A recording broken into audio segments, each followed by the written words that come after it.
The Navigation Act of 1651 was a set of laws that banned foreign ships from trade between the colonists and Britain. The colonies were not allowed to trade with the Netherlands, France, and Spain. The Molasses Act of 1733 prompted a lot of smuggling due to the little means of enforcement. These events led to the start of the American Revolution. This is the actual document for the Navigation Act. The Salutary Neglect was an undocumented British policy involving 13 colonies. It basically said that the colonists were able to disregard the Navigation Act because the British were not sending troops to enforce the laws. The Salutary Neglect boosted the colonist trade.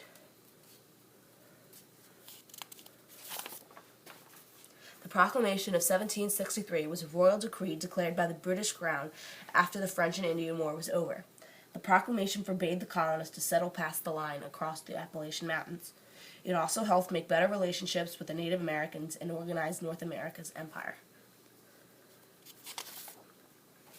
The Sugar Act started in 1764 and was a British law that was made to boost earnings for the British from the colonists. There was a tax on sugar and molasses products that were being imported to the colonies.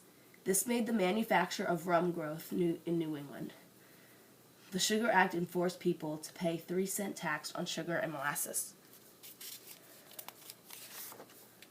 Sons of Liberty were a secret underground organization. The founders of this organization were Samuel Adams and John Hancock. The Sons of Liberty were against the Stamp Act. The news of this group expanded throughout the colonies. The Stamp Act was made to make money off of the colonies. Britain put a tax on mostly all paper products, and the colonists became angry and protested. The Quartering Acts were laws declared by Britain to make local governments to give food and shelter to the British soldiers. These acts were extensions to the Mutiny Act of 1686. The British sent an extra 40,000 troops to the colonies to guard the borders and collect taxes from colonists.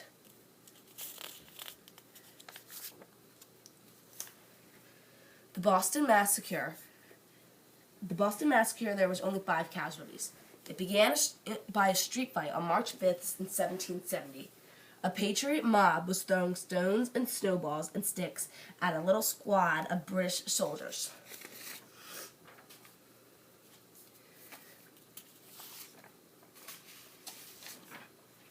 The Gaspee Affair. Lieutenant William Duddington was a known strict enforcer. He often climbed aboard ships to take things without reason.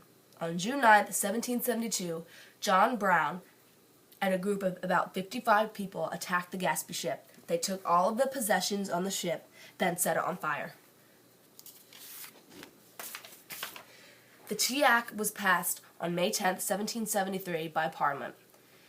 This act was never intended to raise any taxes, but people began to think that this was a lie. The Tea Act was supposed to ship right to the colonies. Colonists in New York, Philadelphia, and others in the area turned the tea ships back to Britain. In Boston, they stalled the British cruise ships. In Charleston, they wouldn't let them unload and decided to let the tea cargo rot on the docks. This is the actual document of the Tea Act.